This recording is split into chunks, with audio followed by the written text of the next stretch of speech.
പ്രസിദ്ധമായ മട്ടന്നൂർ മഹാദേവ ക്ഷേത്ര മഹോത്സവത്തിന് ബുധനാഴ്ച രാത്രി കൊടിയേറിയതോടെ തുടക്കമായി.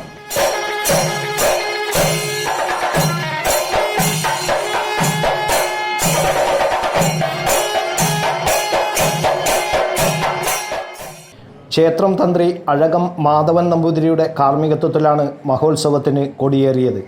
കൊടിയേറ്റത്തിന് മുന്നോടിയായി ഗണപതി ഹോമം, ശീവേലി, നവകം, ദീപാരാധന, കേളികൊട്ട്, തിരുവത്താഴത്തിന് അരിയളവ്, ആചാര്യവരണം എന്നിവ നടന്നു.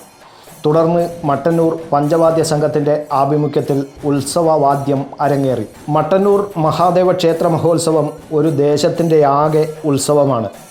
അതിപുരാതനവും ചരിത്രപ്രസിദ്ധവുമായ മഹാക്ഷേത്രമാണ് മട്ടന്നൂർ ശ്രീ മഹാദേവ ക്ഷേത്രം. ഈ ക്ഷേത്രത്തിലെ മഹാദേവൻ്റെ പ്രതിഷ്ഠ നടത്തിയത് ഖരമഹർഷിയാണെന്നാണ് വിശ്വാസം. പൗരാണികമായി ഘോരവനമായിരുന്നു ഈ പ്രദേശം. ഇവിടെ തപസ്സിരുന്ന ഖരമഹർഷി ശ്രീ മഹേശ്വരൻ്റെ ചൈതന്യം ആവാഹിച്ച് ഇവിടെ കുടിയിരുത്തുകയായിരുന്നു.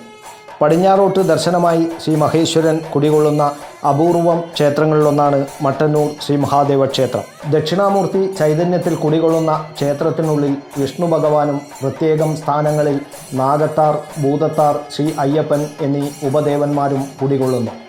കുംഭമാസം 15 മുതൽ 22 വരെയാണ് ക്ഷേത്ര മഹോത്സവം.